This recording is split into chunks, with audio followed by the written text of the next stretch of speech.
This is the Daily Bread Bible Study. We are looking at day 23 for Exodus chapters 24 through 27. We will see statutes concerning worship and the establishing of the tabernacle. Moses communicates the statutes of the Lord to the Israelites. When they accept them, Moses records them in the Book of the Covenant and then binds the covenant with the blood of sacrificed oxen. The blood connects the altar of God to the people of God, and the book is the pact between God and people. So Moses then takes some of the leaders of Israel up the mountain, and they commune with God with food, drink, and a vision of God standing on something like a pavement of sapphire stone. God then invites Moses to receive tablets of stone with the law and the commandments. Moses spends 40 days and 40 nights in solitude with the Lord on the mountain.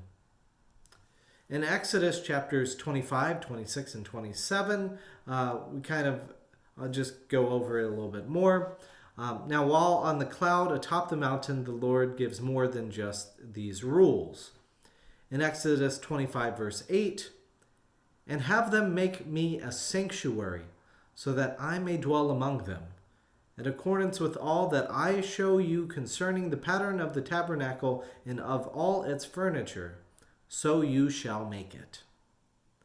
So taken from the offering of the people, including the gold and silver they plundered from Egypt, God details the furnishings of the tabernacle, the so-called tent of meeting. The tabernacle includes the Ark of the Covenant, with the mercy seat covering it on top, so a physical thing.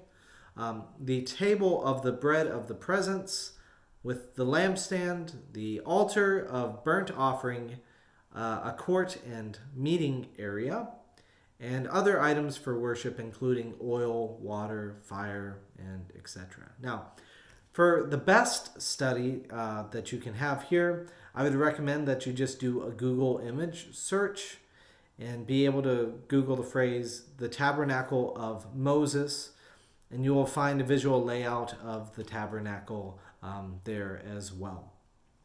This will help you to be able to understand what is happening in this section as they're getting essentially everything set up. It's also helpful to note that a cubit is a unit of measurement. So a cubit moves from your elbow all the way to the tip of the furthest point on your hand, typically for me, that's my middle finger. But anyways, it is a unit of measurement that was readily available. Now, much fabric is used in the tabernacle, and this is mainly for the curtains. There are specific details even for the drapery, because the drapery becomes boundaries between God and the people. And as we talked about last time, there's boundaries and there's consequences. So that includes even with the cloth. There are several curtains for the tabernacle walls, curtains for the central holy area, and even curtains within the holy area to separate the quote-unquote the Holy of Holies, which is the sacred area where the Ark of the Covenant resides, and by virtue God's presence is held.